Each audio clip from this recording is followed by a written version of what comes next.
بسم اللہ الرحمن الرحیم وَإِذَا قِيلَ لَهُمْ آمِنُوا بِمَا أَنزَلَ اللَّهُ قَالُوا نُؤْمِنُ بِمَا أُنزِلَ عَلَيْنَا وَيَكْفُرُونَ بِمَا وَرَاءَهُ وَهُوَ الْحَقُّ مُصَدِّقًا لِمَا مَعَهُمْ قُلْ فَلِمَ تَقْتُلُونَ أَنْبِيَاءَ اللَّهِ مِنْ قَبْلُ إِن كُنتُم مُؤْمِنِينَ وَلَقَدْ جَاءَكُم مُوسَى بِالْبَيِّنَاتِ ثُمَّ اتَّخَذْتُمُ الْعِجْلَ مِن بَعْدِهِ وَأَنْتُمْ ظَالِمُونَ صدق اللہ مولانا العظیم۔ معزز خواتین و حضرات، پچھلے 2 درسوں میں ہم نے علماء یہود اور علماء اسلام کے موضوع پر گفتگو کی تھی، چونکہ کم و بیش پچھلے 2 رکوع اسی موضوع سے متعلق تھے۔ اب وہ موضوع تو ختم ہو چکا ہے۔ آج سے بنی اسرائیل اور یہود ہی کی سلسلے نئی گفتگو کا آغاز ہو رہا ہے۔ اللہ رب العزت فرماتے ہیں کہ جب ان یہود کو کہا جاتا ہے کہ تم اس وحی پر اور اس مقدس کتاب پر ایمان لاؤ جو اللہ نے نازل کی ہے، یعنی نبی اکرم صلی اللہ علیہ وآلہ وسلم پر نازل ہونے والی وحی پر اور حضور پر نازل ہونے والی مقدس کتاب قرآن مجید پر، قرآن پر ایمان لانے کی جب دعوت دی جاتی ہے یہود کو، تو وہ اس کا جواب یہ دیتے ہیں کہ ہم صرف اسی وحی پر ایمان لاتے ہیں جو ہمارے اوپر نازل کی گئی، یعنی جو انبیاء بنی اسرائیل پر کتابیں یا صحیفے اترے، ہم صرف انہی کو مانتے ہیں اور ان کے علاوہ باقی جو کچھ نازل ہوا ہم اسے نہیں مانتے۔ حالانکہ یہ قرآن بھی حق ہے اور یہ اسی وحی کی تصدیق کرنے والا ہے جو وحی بنی اسرائیل کے انبیاء پر پہلے نازل ہو چکی ہے، یعنی جس پر تخصیص کے ساتھ ایمان لانے کا وہ دعویٰ کرتے ہیں۔ یہ قرآن اس وحی سے الگ تو کوئی بات نہیں کرتا، یہ بھی اسی وحی کا مصدق ہے، انہی کتابوں میں نازل ہونے والے احکام کی تصدیق کرتا ہے، انہی بنی اسرائیل کے انبیاء کی نبوتوں اور رسالتوں پر مہر تصدیق ثبت کرتا ہے، بلکہ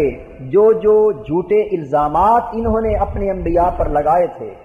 ان الزامات سے ان انبیاء کی شخصیتوں کو اور ان مقدس کتابوں کے استحکام کو پاک کرتا ہے، بری قرار دیتا ہے۔ تو یہ قرآن تو اس وحی کی حقیقی اور واقعی تصدیق ہے۔ اگر یہ اس وحی پر ایمان لانے میں سچے تھے تو پھر تو ان کے لیے ضروری تھا کہ اس قرآن پر بھی ایمان لے آتے۔ فرما دیجئے کہ اے یہود، اگر تمہارا یہی موقف ہے کہ ہم صرف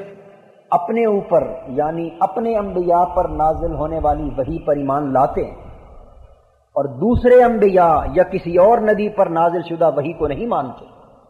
اگر تم اسی موقف میں سچے ہو تو پھر بتاؤ کہ جو انبیاء خود تمہاری طرف تشریف لائے تھے، جن کا ابھی تم ذکر کر رہے ہو، پھر تم ان انبیاء کو کیوں قتل کرتے رہے؟ اگر ان انبیاء پہ ایمان لانا تمہارے قول کے مطابق سچ تھا، بلکہ تم ان انبیاء کے سوا کسی اور نبی پر نازل ہونے والی وحی پر ایمان کے روادار ہی نہ تھے، تو پھر بتاؤ کہ تم خود ان انبیاء کے قتل کے درپے کیوں رہے؟ ان کے مقدس خون سے تم ہولی کیوں کھیلتے رہے؟ ان کنتم مؤمنین، اس بات کا جواب دو اگر تم دعوی ایمان میں سچے۔ اس آیہ کریمہ نے دعوت حق کو قبول کرنے یا رد کرنے کے سلسلے میں ایک بنیادی تصور بیان کیا ہے، اور وہ تصور یہود کی نفسیات کے حوالے سے ہے کہ یہود کی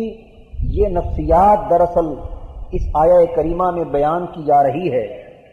کہ وہ اس قدر متعصب، اس قدر تنگ نظر اور اس قدر کوتاہ نظر تھے کہ حقیقی نفع اور نقصان کے بارے میں کچھ نہ سوچتے۔ حق اور باطل، خیر و شر، صدق اور کذب میں امتیاز ان کا وتیرہ اور ان کا شیوا نہ تھا، ان کے پیش نظر تو ایک ہی بات بطور معیار حق موجود تھی، اور وہ یہ تھی کہ جو کچھ ان پر نازل ہوا ہے، جو کچھ ان کے انبیاء پر وحی کی صورت میں اترا ہے، یا بالفاظ دیگر جو کچھ ہمیں ہماری کتابوں کے واسطے سے میسر آیا ہے، اور جو کچھ ہمیں یہودیت کے نام پر معلوم ہے، ہم صرف اسی کو حق مانتے ہیں، اور اس کے سوا خواہ کوئی کتنا ہی کمالات پر مبنی نبی اپنی نبوت اور رسالت کا دعویٰ کیوں نہ کر رہا ہو، اس کے علاوہ خواہ کوئی پیغام کس قدر ہی حق پر مبنی کیوں نہ ہو، ہم کسی اور کی دعوت اور بات کو قبول کرنے کے روادار نہیں۔ یہ وہ متعصبانہ نقطہ نظر تھا جو جب بھی انسانوں میں پیدا ہوتا ہے تو لوگ حق کی دعوت قبول کرنے اور حق کے فیضان سے محروم رہنے کے پابند ہو جاتے ہیں۔ میں پچھلے کئی درسوں میں مسلسل عرض کرتا چلا آ رہا ہوں کہ یہود کی تاریخ، یہود کے احوال و واقعات اور یہود کی نفسیات کا ذکر اس غرض سے ہے کہ امت مصطفی صلی اللہ علیہ وسلم کے علماء و عوام بنی اسرائیل کے ذکر سے سبق سیکھیں۔ اب یہاں دعوت حق کو قبول کرنے یا رد کرنے کی بات ہو رہی ہے۔ اس تصور کو یہودیت کی نفسیات گردانا جا رہا ہے کہ کوئی شخص حق کی دعوت کسی کے سامنے پیش کرے اور وہ شخص اس دعوت حق کو سن کر یہ جواب دے کہ تمہاری بات کتنی ہی مبنی بر دلیل کیوں نہ ہو، اس میں استدلال، استخراج اور استنباط کی کتنی ہی پختگی کیوں نہ ہو، عقلی اعتبار سے، فنی اعتبار سے، درایت و روایت کے اعتبار سے تمہاری بات کتنی ہی وزنی کیوں نہ ہو، لیکن ہم اسے قبول کرنے کے لیے تیار نہیں ہیں۔ ہم تو صرف اسی بات کو حق مانتے ہیں جو ہماری کتابوں میں یا ہمارے اکابر یا ہمارے بزرگوں نے ہمیں بتائی ہے۔ گویا ایک مخصوص زاویہ نگاہ کو اپنا لینے کے بعد بعض اوقات انسان اپنے اوپر ہدایت کے سارے راستے بند کر لیتے ہیں۔ ایک مخصوص نقطہ نظر میں اپنے آپ کو پھنسا دینے کے بعد، ایک مخصوص تصور کو اپنے آپ کو معیار حق سمجھ لینے کے بعد پھر حق کی تمام دعوتیں، حق کے تمام پیغامات اور حق کے تمام تصورات اور اساسی تعلیمات کو رد کر دینا صرف اس بنیاد پر اس بدبخت کے لیے آسان ہو جاتا ہے کہ یہ بات میں اس لیے نہیں مانتا کہ یہ تم نے کہی ہے، ہمارے کسی نے نہیں کہی۔ گویا حق اور باطل کا امتیاز خدا اور رسول کے دیے ہوئے پیغام ہدایت پر نہ رہا بلکہ خواہش نفس کی بنیاد پر قرار پا گیا، اس لیے کہ نفس جس بات کو حق کے طور پر قبول کر چکا ہے، ذہن تراشیدہ تصور کو حق کا جو نام دے چکا ہے، جو بات اس کے موافق دکھائی دے، جو بات اس مفاد کی مطابقت میں نظر آئے، اس کو تو بطور حق قبول کر لیا جائے، اور ہر وہ بات جو آپ کے مفاد سے ٹکراتی ہے، آپ کی منفعت کے خلاف ہے، آپ کی اجارہ داری کو نقصان پہنچاتی ہے، آپ کی نام نہاد قیادت اور سیادت کو جس بات سے نقصان پہنچتا ہے، آپ کی سو کارڈ لیڈرشپ بے نقاب ہوتی ہے جس بات کو قبول کر لینے سے، آپ اسے صرف یہ کہہ کر رد کر دیں کہ ہم تو اسی تصور کو حق مانتے ہیں جو ہمیں بتایا گیا تھا، اور جو بات آپ کی وساطت سے آئی ہے وہ اسی بنیاد پر غلط ہے کیونکہ وہ آپ کے راستے سے آئی ہے۔ خود بدلتے نہیں، قرآن کو بدل دیتے ہیں۔ خدا کا کلام یا رسول کا کلام اسلام کے اندر معیار حق ہے، تمہارے ذہن کے تراشیدہ معیار کبھی حق کا اصول نہیں ہو سکتا۔ تمہارے مفادات، تمہاری منفعتیں، تمہاری اجارہ داریاں اور تمہارے اپنے مذمومہ تصورات اور تعلیمات اگر خدا اور خدا کے رسول کی دی ہوئی تعلیم سے ٹکرا جائیں تو خواہ 1 کروڑ انسانوں نے وہ تعلیم تمہیں کیوں نہ دی ہو، وہ پائے استحکار سے ٹکرا دینے کے قابل ہے، اس لیے کہ اس کا تصادم خدا اور خدا کے رسول کی ہدایت سے ہے۔ نبی اکرم صلی اللہ علیہ وسلم نے فرمایا، خیر الکتاب کتاب اللہ وخیر الہدی ہدی محمد صلی اللہ علیہ وسلم، بہترین کتاب وہ ہے جو خدا کی کتاب ہے، اور بہترین راستہ، بہترین سیرت و کردار، بہترین تعلیم اور بہترین ہدایت وہ ہے جو ہدایت مصطفی ہے۔ تو قرآن حکیم یہاں اس نفسیات کو یہودیت کی نفسیات گردان رہا ہے کہ تعصب اور تنگ نظری کی بنا پر ایک مخصوص زاویہ نگاہ پہ ڈٹے رہنا۔ یاد رکھیے، جب بھی کوئی شخص ایک مخصوص زاویہ نگاہ پہ ڈٹتا ہے تو اس کے بعد اس کے پاس بذام خیش کچھ دلائل تو ہوتے ہی ہیں نا، خواہ وہ کتابوں کی تحریف معنوی کی صورت میں ہوں، خواہ وہ تحریف لفظی کی صورت میں ہوں، خواہ وہ حکایات کی صورت میں ہوں اور خواہ وہ قیاسات و استنباطات کی صورت میں ہوں۔ دلائل تو ہر ایک کے پاس بہرحال ہوتے ہیں، لیکن بات یہاں یہ واضح کی جا رہی ہے کہ جب قرآن و سنت کی بیان کردہ اور قرآن کی صورت میں، وحی کی صورت میں اتری ہوئی واضح ہدایت آ جائے تو اس کے بعد کسی انسان کو حق نہیں کہ جس بات کو وہ پہلے حق سمجھتا تھا اس ہدایت کے آ جانے کے بعد اب اپنے تصور کو حق سمجھے اور خدا کی دی ہوئی ہدایت کو رد کر دے۔ قرآن حکیم نے واضح انداز کے ساتھ ارشاد فرمایا، من یشاقق الرسول من بعد ما تبین له الهدى ویتبع غیر سبیل المؤمنین نولہ ما تولى ونصلہ جہنم وساءت مصیرا، کہ ہدایت کے واضح ہو جانے کے بعد، حق اور باطل میں کھلا امتیاز ہو جانے کے بعد، خیر و شر میں کھلا فرق پیدا ہو جانے کے بعد پھر کوئی رسول کی مخالفت کرے، پھر کوئی رسول کے لائے ہوئے پیغام کی مخالفت کرے اور رسول کی مخالفت کرتے ہوئے اپنے لیے وہ راستہ چنے جو مومنین کا نہیں کسی اور کا ہے، مومنین کے راستے کی پیروی نہ کرے، تو پھر ہم اسے اس کی گمراہی میں بھٹکنے دیں گے اور بالآخر وہ جہنم میں رسید ہوگا اور جہنم اس کے لیے برا ٹھکانہ ہے۔ تو قرآن حکیم اس مقام پر یہودیت کے اس استدلال کو رد کرتے ہوئے آگے بڑھتا ہے کہ اگر تم اس دعوے میں سچے ہی ہو تو پھر جن انبیاء کی وحی پر ایمان لانے کی تم بات کرتے ہو ان انبیاء کے قتل کے در پہ کیوں رہے تھے؟ آیت کریمہ کا یہ حصہ اب اس حقیقت کو بے نقاب کر رہا ہے کہ جو شخص بھی اس طرز کا استدلال مہیا کرے گا اس کے بارے میں قرآن کا دو ٹوک فتویٰ ہے کہ وہ اس استدلال میں بھی کبھی مخلص نہیں ہو سکتا۔ یہ استدلال بذات خود بدنیتی پر مشتمل ہے۔ اب آیت کے دونوں حصوں پر توجہ کیجیے۔ پہلے ہے کہ جب انہیں کہا جاتا ہے کہ اللہ کی نازل کردہ ہدایت پر ایمان لاؤ تو وہ کہتے ہیں کہ ہم تو صرف اپنے انبیاء پر اترنے والی وحی کو مانتے ہیں اور اس کے سوا کسی اور کو نہیں مانتے۔ گویا وہ انبیاء بنی اسرائیل کے ساتھ وفاداری کا اعلان کر رہے ہیں، انبیاء بنی اسرائیل پر اترنے والی وحی پر غیر مشروط اور علی الاطلاق ایمان لانے کا دعویٰ کر رہے ہیں اور اتنی وفاداری کا اعلان کر رہے ہیں کہ اس کے ماں سوا جو کچھ ہے اس کا انکار کر رہے ہیں۔ یہ توحید مطلب ہے، اپنے ایمان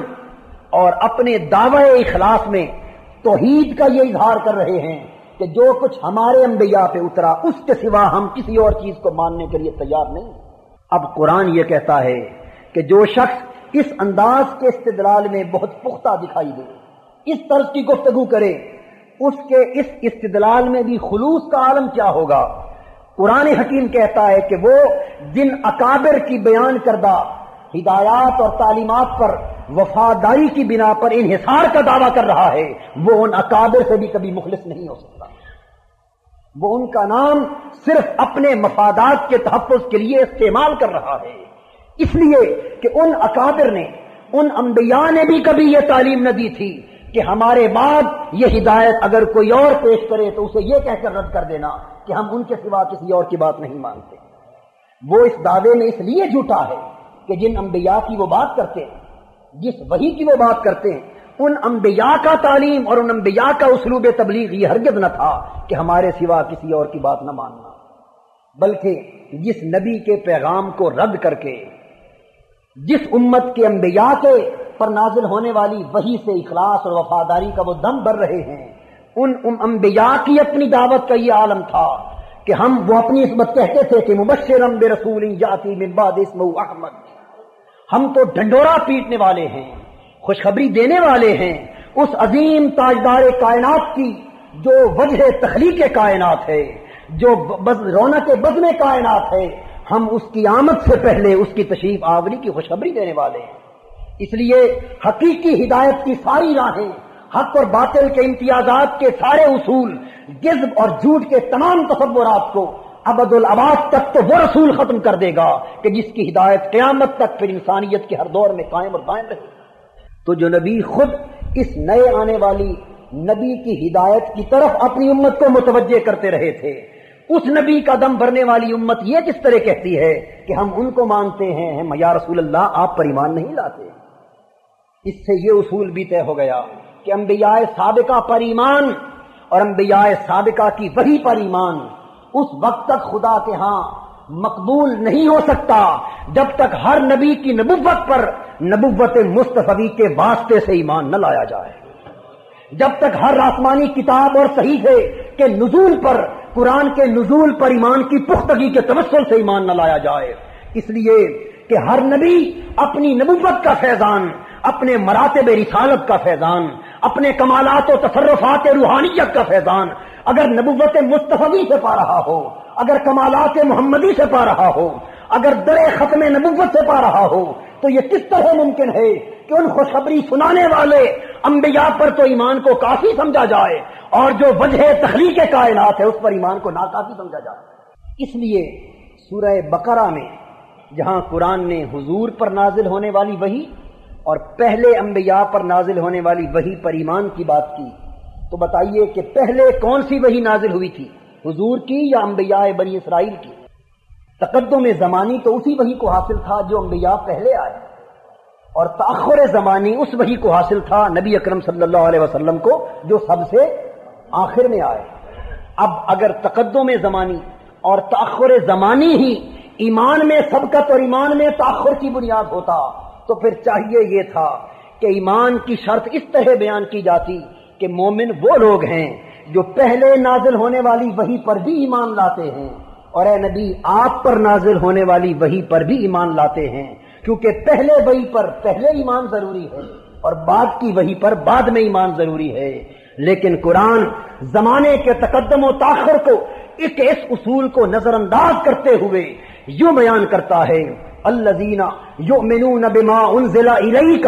وما انزل من قبلک وبالآخرۃ هم یوقنون۔ ہمارے ہاں ایماندار وہ لوگ ہیں جو پہلے یا رسول اللہ صلی اللہ علیہ وسلم آپ پر اترنے والی کتاب کو مانتے ہیں اور اس کے بعد پہلے نازل ہونے والی کتابوں کو مانتے ہیں، کیونکہ جس طرح حضور کی نبوت تمام انبیاء کی نبوتوں کے لیے مبتدا اور منتہا کا درجہ رکھتی ہے، اسی طرح قرآن اور قرآنی وحی ہر آسمانی وحی کے لیے مبتدا اور منتہا کا درجہ رکھتی ہے۔ لہذا نہ کسی نبی کی نبوت پر ایمان حضور کی نبوت پر ایمان کے بغیر قابل قبول ہو سکتا ہے، اور نہ کسی کتاب اور کسی صحیفے اور وحی پر ایمان قرآن پر ایمان کے بغیر قابل قبول ہو سکتا ہے۔ اس لیے قرآن نے ان کے اس دعوے کو بھی رد کر دیا۔ اگر تم حضور پر نازل ہونے والی وحی پر ایمان نہیں رکھتے تو پھر اس کا مطلب یہ ہے کہ تم پہلے انبیاء پر بھی ایمان نہیں رکھتے۔ وجہ اس کی قرآن حکیم ایک اور مقام پر یوں بیان کرتا ہے کہ جب آدم عالم بشریت کی تخلیق نہ ہوئی تھی تو عالم ارواح میں تمام انبیاء کی ارواح کو، جن کو منصب نبوت اور منصب رسالت پر فائز کیا جانے والا تھا، ان کی ارواح کا بہت بڑا اجتماع ہوا۔ ذات باری تعالیٰ نے سب کو اکٹھا کیا اور سب سے خطاب کرتے ہوئے فرمایا، جس کا حکایتاً ذکر قرآن یوں کرتا ہے، وَإِذْ أَخَذَ اللَّهُ مِيثَاقَ النَّبِيِّينَ لَمَا آتَيْتُكُم مِّن كِتَابٍ وَحِكْمَةٍ ثُمَّ جَاءَكُم رَّسُولٌ مُصَدِّقٌ لِّمَا مَعَكُمْ لَتُؤْمِنُنَّ بِهِ وَلَتَنصُرُنَّهُ۔ سن لو اے انبیاء و رسل کی مقدس روحو، جب ہم تمہیں نبوت، رسالت اور حکمت کے فیضان سے معمور کر کے اس دنیا میں بھیجیں گے اور تم اپنی اپنی نبوت و رسالت کا پیغام دنیا میں عام کرتے رہو گے، تو پھر تمہارے بعد وہ رسول دنیا میں تشریف لائے گا جو رسول تمہاری تعلیمات کی تصدیق کر دے گا، تمہاری کتابوں اور صحیفوں کی تصدیق کر دے گا، تمہاری نبوت اور رسالت پر مہر تصدیق ثبت کر دے گا۔ تو پھر تمہاری ذمہ داری کیا ہوگی؟ لَتُؤْمِنُنَّ بِهِ وَلَتَنصُرُنَّهُ، تمہیں ہر صورت اس پر ایمان بھی لانا ہوگا اور اس کے مشن کی مدد بھی کرنا ہوگی۔ اس آیت کریمہ کے تحت بعض علماء اور مفسرین نے یہ بات بیان کی ہے کہ اللہ رب العزت انبیاء کو یہ فرما رہے تھے کہ اگر وہ آخری نبی تمہارے زمانے میں آ جائیں تو پھر ان پر ایمان لانا ضروری ہوگا اور پھر ان کے مشن کی تکمیل اور مدد و نصرت بھی ضروری ہوگی۔ بعض علماء اور مفسرین نے اس آیت کا مفہوم یوں بیان کیا، لیکن یہ تصور میری سمجھ سے بالا تر ہے۔ میں یہ نہیں سمجھتا کہ وہ خلاق اعظم وہ عالم الغیب جو کائنات کے ذرے ذرے کی تخلیق سے پہلے اس بات سے واقف ہے کہ میں نے کس کس شے کو پیدا کرنا ہے اور کس کو پہلے بھیجنا ہے اور کس کو مؤخر بھیجنا ہے. کیا خدا کو یہ معلوم نہ تھا کہ ان تمام انبیاء کی بعثتوں کے ختم ہو جانے کے بعد ان کی وفات کے بعد میں آخری رسول کو مبعوث کرنے والا ہوں؟ اور جب رسول کو سب سے بعد میں مبعوث کیا جانا یہ طے شدہ تھا علم الہی میں، تو پھر یہ تصور ہی کیوں کیا جائے کہ اگر تمہارے زمانے میں آ جائیں تو ایمان لانا اور زمانے کے بعد آئیں تو ایمان نہ لانا؟ کیا خدا کا علم بذات خود محل احتمال میں تھا؟ کیا خدا کو احتمال تھا کہ ممکن ہے کہ انہی میں سے کسی کے زمانے میں حضور آ جائے، ممکن ہے انہی میں سے کسی کی رسالت کے دور میں حضور آ جائے؟ اگر خدا کا علم شک اور احتمال کے درجے پہ ہے تو اس سے بڑا کفر کوئی نہیں ہو سکتا. خدا کو معلوم تھا. ابھی آدم پانی اور مٹی میں تھے،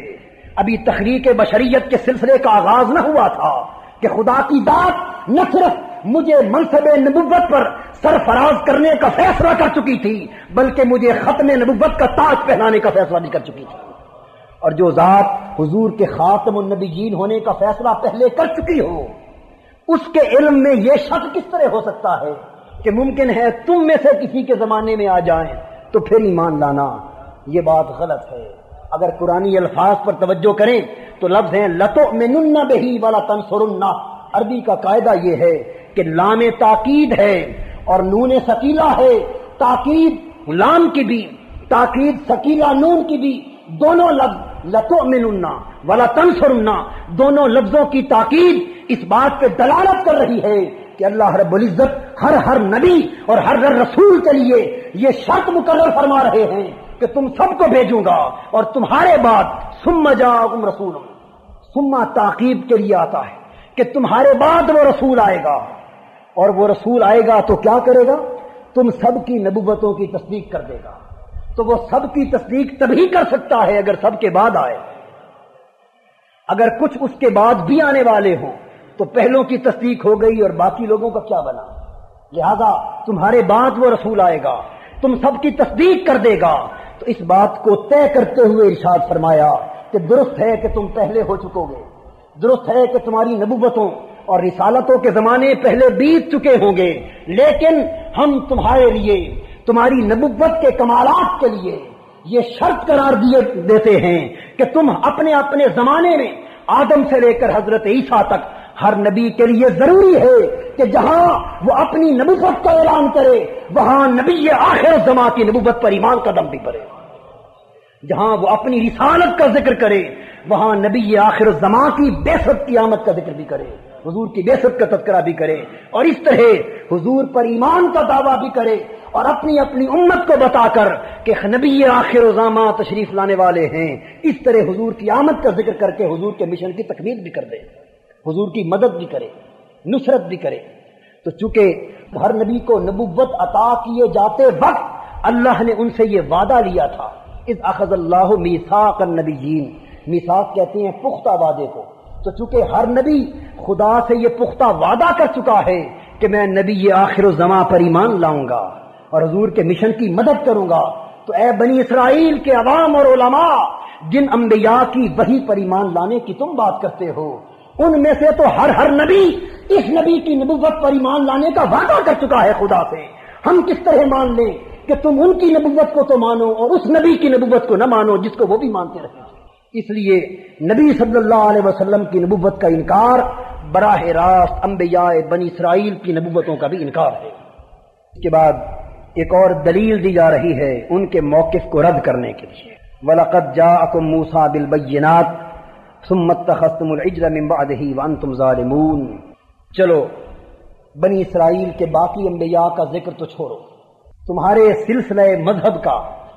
تمہارے خیال کے مطابق آغاز حضرت موسیٰ علیہ السلام سے ہوا. حضرت موسیٰ وہ نبی ہیں جن سے تم اپنے سلسلہ مذہب کا آغاز کرتے ہو. باقی انبیاء کے ذکر کو چھوڑو، بتاؤ اگر تم اپنے انبیاء پر ایمان لانے کے دعوے میں اس قدر سچے ہو تو بعد کا زمانہ تو گیا، حضرت موسیٰ علیہ السلام کے زمانے میں ہی ان کی دعوت توحید کے باوجود تم نے ان کے پیغام کو رد کر کے بچڑے کو معبود بنا لیا تھا. جب ان کے ہوتے ہوئے تم نے ان کی تعلیم کو رد کر دیا تو ہم آج تمہاری یہ بات کس طرح مان لیں بیتے ہوئے زمانے کے بعد کہ تم انبیاء کی نبوتوں اور وحیوں پر ایمان رکھتے بان تم ظالمون اور تم بڑے ظالم تھے ورفعنا فوقکم الطور اور ہم نے تمہارے اوپر وَإِذْ أَخَذْنَا مِيثَاقَكُمْ وَرَفَعْنَا فَوْقَكُمُ الطُّورَ اور یاد کرو جب ہم نے تم سے ایک اور وعدہ لیا اور اس وعدے پر بطور گواہ کے ہم نے پہاڑ کو اٹھایا خُذُوا مَا آتَيْنَاكُمْ بِقُوَّةٍ وَاسْمَعُوا اور ہم نے وعدہ یہ لیا کہ جو شریعت ہم نے تمہیں عطا کی ہے جو احکام ہم نے تمہاری طرف اتارے اس شریعت کو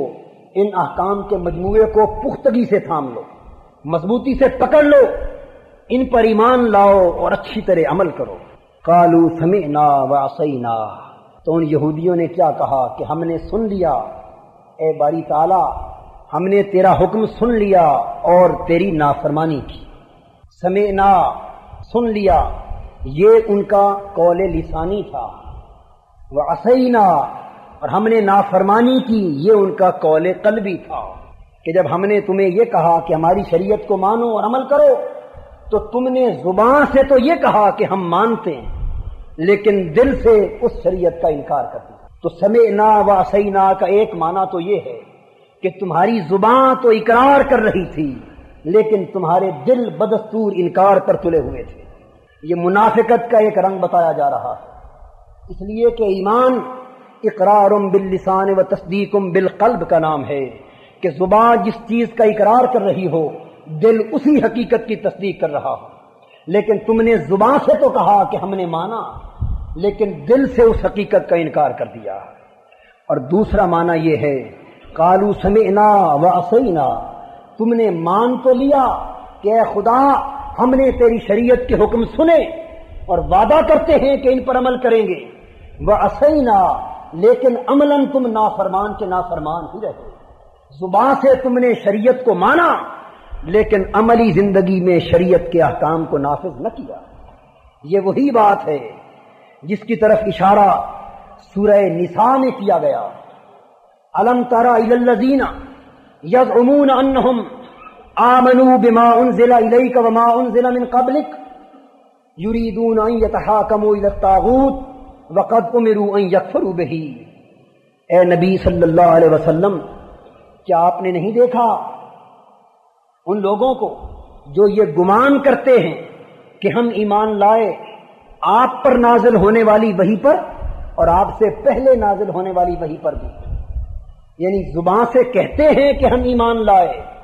لیکن یریدون ان یتحاکموا الی الطاغوت ان کے عمل کا یہ عالم ہے کہ جب کوئی مسئلہ نزاعی آتا ہے تو بجائے خدا اور خدا کے رسول کی طرف لوٹانے کے طاغوتی قوتوں کے پاس لے جاتے ہیں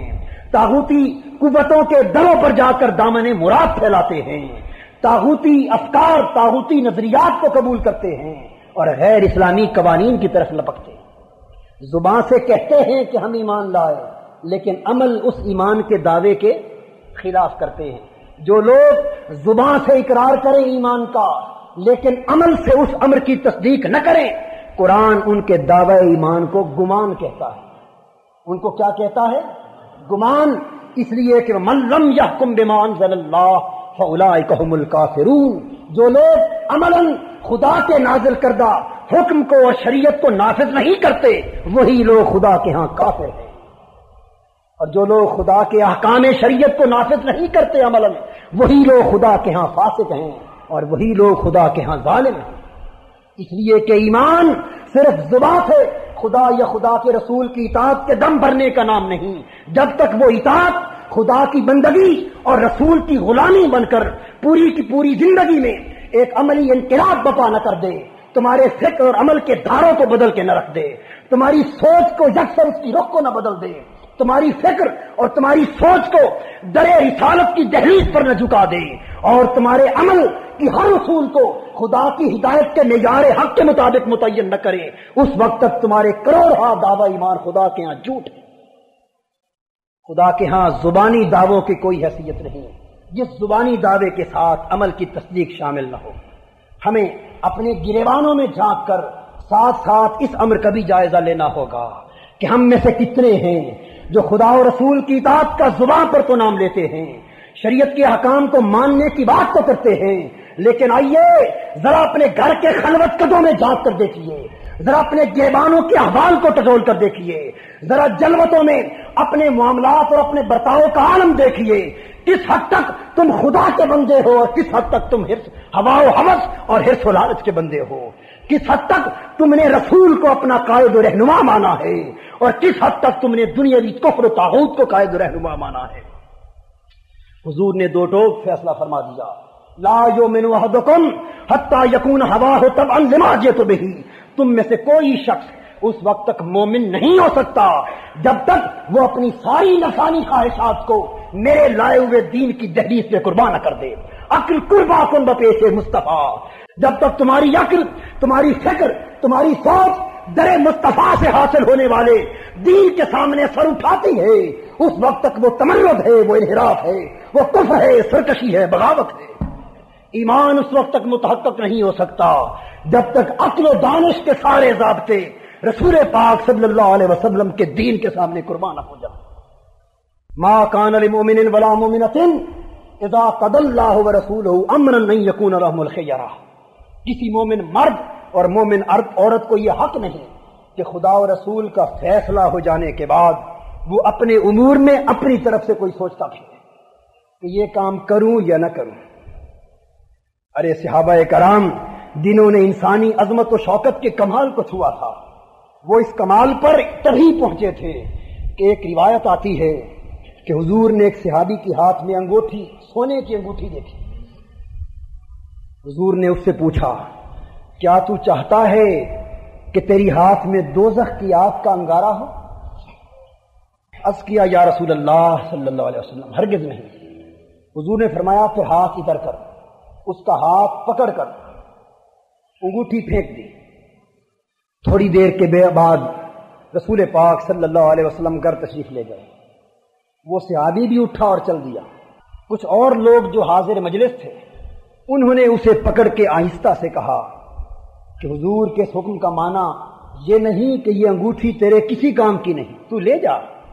اپنی بیوی کو پہنا دینا، عورتوں کے لیے حلال ہے۔ سونے کا زیور حضور نے مردوں کے لیے حرام قرار دیا۔ اس شخص نے کہا کہ مجھے اس امر سے کوئی غرض نہیں کہ سونا کس کے لیے حلال ہے اور کس کے لیے حرام۔ جس شے کو میرے آقا نے نفرت سے پھینک دیا، میرے ہاتھ دوبارہ اٹھانے کے لیے بڑھ نہیں سکتے۔ یہ تھا معیار ایمان، یہ تھا معیار اطاعت، یہ تھا اقرار باللسان کے ساتھ تصدیق بالقلب۔ جس بات کو زبان پہ لاتے تھے پھر ان کا سر حضرت بلال تمازت آفتاب سے تپتے ہوئے ریت کے ذرات پر اگر جاں بلب تکلیفوں میں بھی مبتلا ہوں تو خدا اور خدا کے رسول کی غلامی کا جبہ اتارنے کے لیے تیار نہ تھے،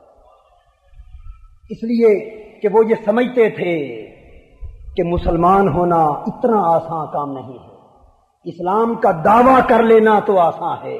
لیکن اسلام کو زندگی میں اسلام کا رنگ نبھا کر دکھا دینا بڑی مشکل بات ہے۔ یہ شہادت گئے الفت میں قدم رکھنا ہے۔ لوگ آسان سمجھتے ہیں مسلمان ہونا۔ وَاشْرِبُوا فِي قُلُوبِهِمُ الْعِجْلَ بِكُفْرِهِمْ، ان کے دلوں میں بچھڑے کی محبت ان کے کفر کی وجہ سے سرایت کر چکی تھی۔ کفر ان کے رگ و ریشے میں رچ بس چکا تھا، تو جن کے رگ و ریشے میں کفر رچ بس چکا ہو، انکار رچ بس چکا ہو، ان سے کس طرح یہ توقع کی جا سکتی ہے کہ وہ ہدایت کو مان لیں گے؟ تو قرآن حکیم کہتا ہے بے کفرہم، اگر شیوہ انکار ہی اپنا لیا گیا ہو، ہر بات سننے کے بعد تصور وہی ذہن میں ہو جو پہلے سے قائم تھا، یہ تصور ہو کہ جو آپ کہتے ہیں بات تو سچی، جو آپ بتاتے ہیں راہ تو صحیح ہے، جو کچھ آپ نے بیان کیا ہے تو حق، لیکن ہم اس پچھلی بات کو چھوڑنے کے لیے تیار نہیں جو پہلے سے ذہن میں موجود ہے۔ ارأیت من اتخذ الہہ ہواہ، آپ نے دیکھا اس شخص کو جس نے اپنی خواہش نفس کو اپنا معبود بنا رکھا ہے، تو وہ خدا و رسول کی بات اس کے لیے حجت نہیں، بلکہ مفادات کی بنا پر جو تصور ذہن میں راسخ ہو چکا ہے وہی حجت ہے۔ اب وہ یہ سمجھتا ہے کہ اب جو کچھ میں کہتا ہوں وہی قرآن ہے، جو کچھ میں کہتا ہوں وہی سنت ہے، اور میرے سوا کوئی اور شخص جو کچھ کہتا رہے وہ نہ قرآن ہو سکتا ہے نہ سنت. قرآن و سنت کو بھی اپنی گفتگو میں ڈال دیا، ہدایت ربانی کو بھی اپنی گفتگو پر منحصر قرار دے دیا، خدا و رسول کی ہر دعوت اور پیغام کو بھی اپنے فکر اور اپنی تعلیم میں محصور قرار دے دیا. اسی تصور کا نام کفر و شرک ہے، اسی تصور کا نام رسالت مآب صلی اللہ علیہ وسلم کے ساتھ بے ادبی. چونکہ حضور کی بات اپنی بات میں منحصر سمجھی اور خدا کی ہدایت اپنے قول پر منحصر سمجھی، بجائے اس کے اپنی بات کی صحت یاد میں صحت کو خدا اور رسول کی بات پر سامنے کر کے آزمایا ہوتا، پرکھا ہوتا تو پھر یہ ایمان کی شرط پوری ہوتی. اس کے بعد ارشاد فرمایا گیا قل بئس ما یأمرکم بہ ایمانکم ان کنتم مؤمنین. اگر تمہارا یہی عجیب و غریب ایمان ہے، اگر تمہارے ایمان کا دیکھیے لفظ ایمان ہی استعمال ہو رہا ہے، تو گویا لفظ ایمان کا استعمال خدا کے ہاں دو معنوں میں، ایک حقیقی معنی میں اور ایک بزا میں خیش کفار کے تصور کو رد کرنے کے لیے طنزی معنی. کیونکہ قرآن کہتا ہے فرما دیجئے اگر تم مومن ہو پھر تو تمہارا یہ ایمان جس بات کی تمہیں تعلیم دیتا ہے انتہائی بری بات. تو ایمان تو بری بات کی تعلیم نہیں دیتا، ایمان تو ہمیشہ اچھائی کی تعلیم دیتا ہے. تو قرآن کہہ رہا ہے گویا طنز کرتے ہوئے کہ اگر تم مومن ہو اور اسی تصور کو تم ایمان سمجھتے ہو تو پھر تمہارے اس ایمان نے جو کچھ تمہیں سجایا ہے وہ برا ہے، اس سے تائب ہو جاؤ اور اس ایمان کو مان لو جس کا ذکر ہم قرآن میں کرتے چلے آ رہے ہیں. قل ان كانت لكم الدار الآخرة عند الله خالصة من دون الناس فتمنوا الموت ان كنتم صادقین. یہودیوں کا یہ تصور تھا کہ آخرت کی نعمتیں تو صرف ہمارے لیے، جنت راحتوں کا، لذتوں کا، نعمتوں اور رحمتوں کا گھر ہے لیکن صرف ہمارے لیے. تو قرآن کہتا ہے اگر تم مانتے ہو اسی بات کو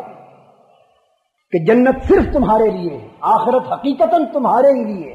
تو پھر ذرا موت کی تمنا کر دیکھو، کرو موت کی تمنا. اگر جنت تمہارے لیے تیار ہے تو موت کی تمنا کیوں نہیں کرتے؟ اس دکھوں کے گھر سے نجات پا کر سیدھے جنت میں کیوں نہیں جاتے؟ کیوں نہیں جاتے جنت میں اگر جنت تمہارے ہی لیے تیار کر رکھی؟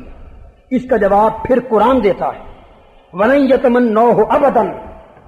یا رسول اللہ صلی اللہ علیہ وسلم آپ انہیں یہ چیلنج کر کے دیکھیں کہ اگر جنت صرف تمہارے لیے ہے دوسروں کے لیے نہیں تو پھر کرو موت کی تمنا، موت کو چاہو، جاؤ سیدھے جنت میں. یہ چیلنج کیجئے لن یتمنوہ ابدا، ہم قسم کھائے دیتے ہیں وہ کبھی موت کی تمنا نہ کریں گے. کیوں نہ کریں گے؟ بما قدمت ایدیہم، انہیں معلوم ہے کہ گمراہی کے سبب ان کا حشر آگے کیا ہونے والا ہے. جو کفر، جو نافرمانی، جو سرکشی انہوں نے کی اس کا نتیجہ جو انہیں بھگتنا پڑے گا، ان کے اعمال جو کچھ آگے پہنچا چکے ہیں ان کا حشر اس کے نتیجے میں کیا ہونے والا ہے انہیں سب کچھ معلوم ہے. تو گویا یہاں ایک اور حقیقت بے نقاب ہو گئی کہ بعض لوگ زبان سے ایمان کا نام لیتے، جنت کے اختصاص کی بات کرتے، اپنے حق ہونے کی بات کرتے، لیکن اگر ان کے دل کی اتھاہ گہرائیوں کو چیر کے دیکھا جائے تو انہیں خود بھی اپنے قول پر پختہ یقین نہیں ہوتا.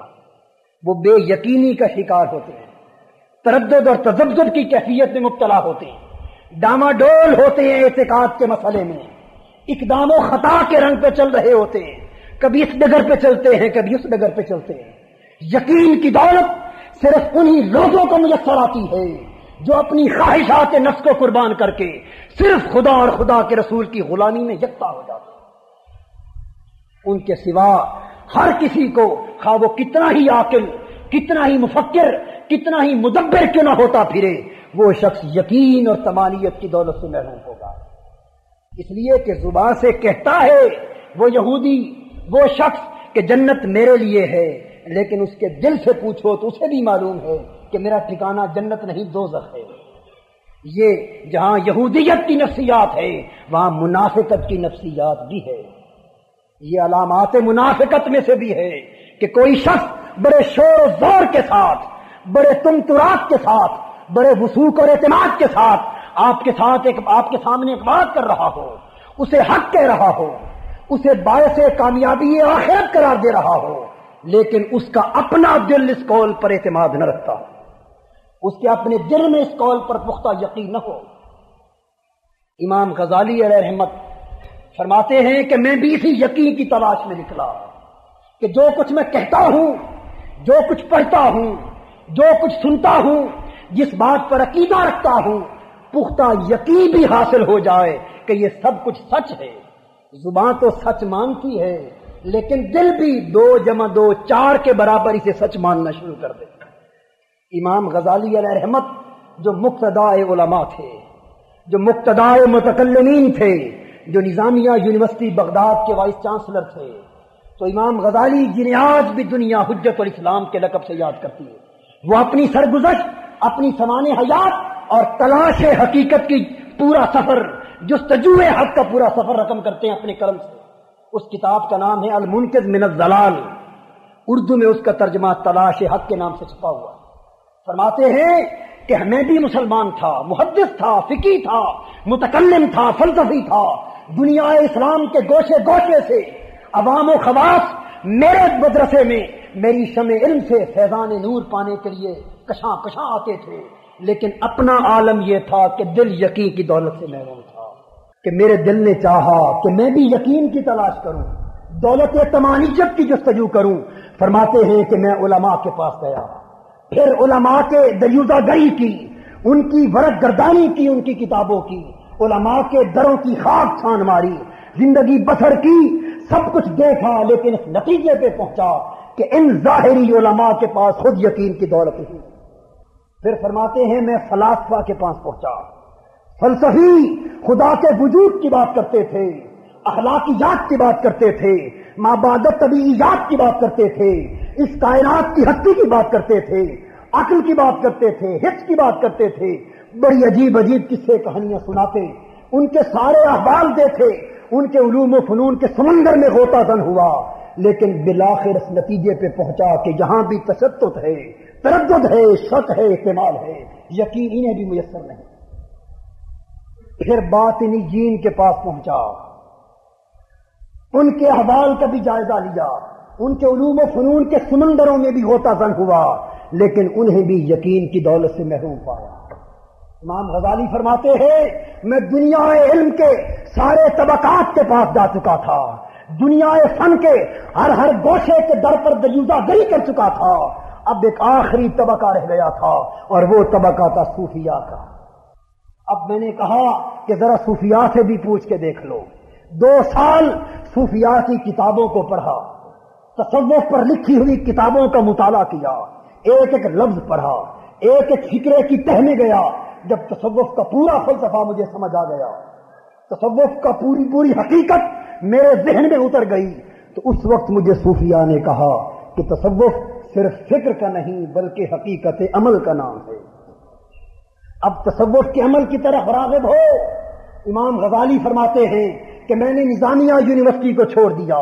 تدریس، تعلیم اور تعلم کے سب اسباب چھوڑ دیے، اور میں تلاش حقیقت کے لیے، ترک دنیا نہیں، تلاش حقیقت کے لیے عارضی طور پر میں نے 11 سال تک اپنے آپ کو خلوت میں محصور کر لیا، علیحدگی میں بیٹھا رہا، ایک مینار میں معتکف رہا، خلوت گزی رہا۔ میں تصوف کے علم اور تصوف کے عمل کے سمندروں میں غوطے لگا کر جب باہر نکلا تو اس خدا کی قسم جس کے قبضے میں میری جان ہے، مجھے یہ معلوم ہو گیا کہ حقیقت اور یقین صوفیاء کے پاس ہے۔ اس لیے کہ میں نے دیکھا کہ نبی پاک صلی اللہ علیہ وسلم کا سینہ مبارک ہدایت اور نور کا چمکتا ہوا چراغ ہے، اور صوفیاء کے سینے وہ مشکات نبوت کے چراغ سے براہ راست نور حاصل کر رہے ہیں۔ ان کے علم کی شمع نور مصطفی سے روشن ہو رہی ہے، ان کی معرفت در مصطفی سے حاصل ہو رہی ہے، ان کے ذہن کی روشنی میرے آقا مصطفیٰ کے نور باطن سے حاصل ہو رہی ہے۔ اور جب کسی مسئلے پہ انہیں تردد ہوتا ہے، جب کسی مسئلے پہ انہیں شک ہوتا ہے، تو جب ذرا گردن جھکائی دیکھ لی، دل کے آئینے میں ہے تصویر یار، جب ذرا گردن جھکائی دیکھ لی، جب شک کی کیفیت میں مبتلا ہوتے ہیں تو انہیں کتابوں کی ورق گردانی کی حاجت نہیں ہوتی. یہ فنون درایت اور روایت کے فنون کی طرف نہیں لپکتے، اس لیے کہ یہ ان تمام مراحل سے گزر کر اس بارگاہ تک حقیقی رسائی پا چکے ہیں. جب شک ہوتا ہے یہ گردن جھکاتے ہیں، حجابات مرتفع ہوتے ہیں اور براہ راست آئینہ مصطفی صلی اللہ علیہ وسلم کی شعاؤں سے ان کے ذہن کی تختی روشن ہو جاتی ہے. فرشتے انہیں عالم بیداری میں نظر آتے ہیں،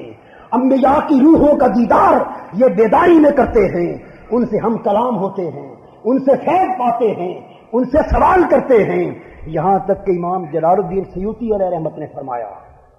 رأیت النبی صلی اللہ علیہ وسلم یقظتاً نیفم و سبعین مرہ.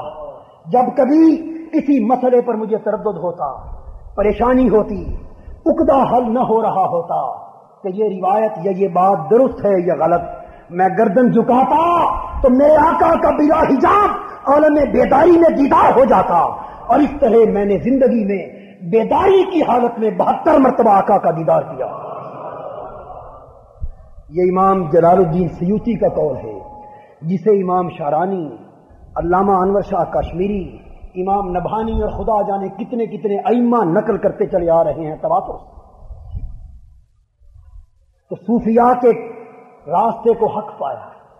اس لیے کہ یہ ذرائع سے بے نیاز ہو کر اس مقصود تک براہ راست پہنچ چکے ہیں. اس لیے کہ علماء ابھی ابن سینا کی طرح عقل کے دروازے پہ دامن پھیلا کے کھڑے ہیں، اور صوفیاء رومی کی طرح عشق کی سواری پر سوار ہو کر اپنے محبوب کی بارگاہ تک رسائی پا چکے ہیں. بو علی اندر غبارے باقدم دست رومی پردے محمل گرفت. بو علی بھی محبوب کی تلاش میں نکلا اور مولائے روم بھی محبوب کی تلاش میں نکلا. محبوب اونٹنی پر سوار تھا، چہرے پہ نقاب تھا،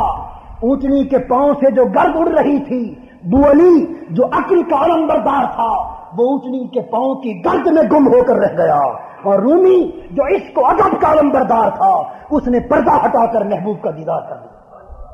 بو علی دانندہ آب و گلست چے خبر جے خستگی ہائے گرفت. بو علی کو اس آب و گل کی دنیا کی خبر ہے، ٹوٹے ہوئے دلوں کے عالم کی حقیقتوں سے واقف نہیں ہے. اسے کیا خبر کہ ذرائع آنکھ اور کان کے سوا علم کے بھی ہوا کرتے ہیں. تو صوفیاء اپنے دلوں میں قلب مصطفی سے انوار کو منعکس پاتے ہیں اور اس کی روشنی میں اپنے شک اور تردد کو دور کرتے ہیں. اس لیے قرآن کہتا ہے ان علماء یہود کی بات کرتے ہوئے کہ وہ اپنے آپ کو مومن گردانتے،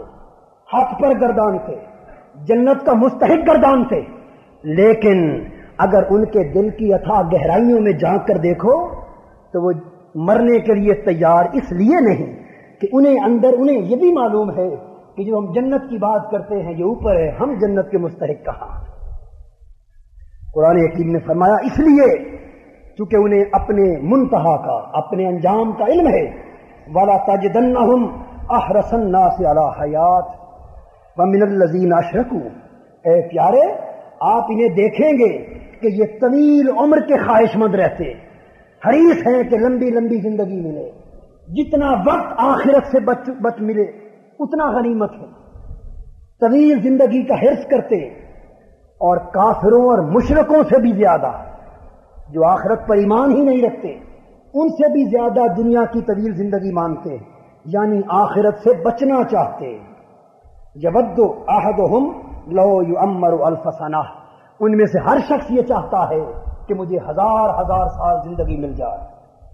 یعنی آخرت کے عذاب سے بچاؤ کی صورت نکل آئے. وما ہوا بمزحزحہ من العذاب ان یعمر. اگر اسے اتنی زندگی دے بھی دی جائے تو طویل زندگی اسے آخرت کے عذاب سے پھر بھی بچا نہیں سکتی. واللہ بصیر بما یعملون. اور اللہ تعالیٰ دیکھنے والا ہے جو کچھ وہ کرتے ہیں. قل من کان عدوا لجبریل فإنہ نزلہ علی قلبک بإذن اللہ مصدقا لما بین یدیہ وہدی وبشری للمؤمنین. آپ فرما دیجئے کہ جو شخص حضرت جبرائیل امین کا دشمن ہوا، جس نے جبرائیل کا انکار کیا، اس سے دشمنی کی، تو جبرائیل کا اس سے کچھ نہیں بگڑ سکتا، اس لیے کہ اس نے تو اے پیارے میرا کلام میری اجازت سے میرے اذن سے تیرے پیارے دل پر اتارا ہے، میرے اذن سے تیرے قلب مبارک پر میرا کلام اتارا ہے، اور وہ کلام ان کی کتابوں کی تصدیق کرنے والا ہے اور مومنوں کے لیے ہدایت بھی ہے اور انجام کار بشارت بھی ہے۔ یہاں ایک اور تاریخی حقیقت کی نشاندہی ہو رہی ہے۔ یہودی حضرت جبرائیل امین کے مخالف تھے، وہ حضرت جبرائیل امین کو عذاب کا فرشتہ کہتے تھے۔ وہ کہتے تھے کہ بنی اسرائیل پر جتنے عذاب آئے، جتنی ہلاکتیں آئیں، جتنی تباہیاں آئیں، سب کچھ جبرائیل کے سبب سے تھا کہ عذاب یہی لے کے اترتا تھا۔ ایک عداوت کی بنیاد یہ تھی، اور دوسری بنیاد یہ تھی کہ اگر جبرائیل ہی انبیاء پر وحی لے کے اترتا ہے تو یہ بنی اسرائیل میں سے کسی شخص پر وحی لے کر کیوں نہ اترا؟ یہ نبی اکرم سیدنا محمد صلی اللہ علیہ وسلم پر کیوں اترا؟ وہ تعصب، نسلی تعصب، وہ قبائلی تعصب، اس بنیاد پر بھی جبرائیل کے مخالف تھے، دشمن تھے۔ اللہ رب العزت نے فرمایا کہ جو شخص جبرائیل کا دشمن ہے، اس کا انکار کرتا ہے، اسے برا بلا کہتا ہے، جبرائیل امین کا کچھ نہیں بگڑتا، اس لیے کہ وہ اپنی طرف سے تو کچھ بھی نہیں کرتے۔ اگر وہ اے پیارے آپ کے دل پر قرآن لے کر اترے ہیں تو وہ بھی تیرے اللہ کے اذن سے، یہ جبرائیل کا کوئی ذاتی فیصلہ تو نہیں تھا، جبرائیل کی کوئی اپنی پسند اور اپنا انتخاب تو نہ تھا، یہ ہم نے تجھے آخری وحی اور آخری نبوت کے لیے منتخب کیا تھا، اور ہم نے ہی جبرائیل کو اپنا کلام عطا کیا تھا، اور ہمارے ہی حکم سے وہ آپ کے مبارک دل پر کلام لے کے اترے تھے۔ یہاں ایک بنیادی تصور شریعت اسلامیہ کا قابل توجہ ہے، وہ یہ ہے کہ فَإِنَّهُ نَزَّلَهُ عَلَىٰ قَلْبِكَ، کہ بے شک جبرائیل نے اس قرآن کو، اس کتاب کو نازل کیا آپ کے مبارک دل پر۔ اب پہلی بات تو ایک وضاحت کے طور پہ یہ عرض کر دوں کہ عام طور پہ اگر یہ خیال آپ کے ذہن میں گزرے کہ دل پر تو خیالات وارد ہوتے ہیں، الفاظ وارد نہیں ہوتے۔ قرآن کہہ رہا ہے کہ فَإِنَّهُ نَزَّلَهُ عَلَىٰ قَلْبِكَ، کہ جبرائیل اللہ کے اذن سے اس قرآن کو آپ کے دل پر نازل کیا ہے۔ اگر اس سے یہ اعتراض ذہن میں ابھرے کہ دل پر تو خیالات اترتے، دل پر معانی اور مطالب اترتے، الفاظ تو نہیں اترتے، تو لہذا اللہ نے جو قرآن حضور پر نازل کیا تھا وہ معانی کی صورت میں تھا، مطالب کی صورت میں تھا، مفہوم اور مراد کی صورت میں تھا، جو حضور کے دل پر وارد کیا گیا الفاظ خدا کے نہ تھے۔ معاذ اللہ، استغفر اللہ۔ اگر یہ اعتراض دل پر نزول کے حوالے سے اٹھے تو اس کا جواب قرآن خود دے رہا ہے۔ ایک اور مقام پر قرآن کہتا ہے، اے پیارے روح الامین یعنی حضرت جبرائیل اس قرآن کو عربی زبان میں آپ کے دل پر لے کر اترے، جبرائیل ہی اترے اور آپ کے دل پر اترے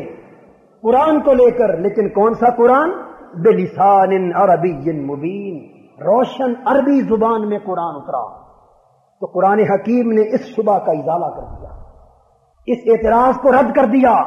کہ کوئی شخص اگر کہے کہ قرآن کا نزول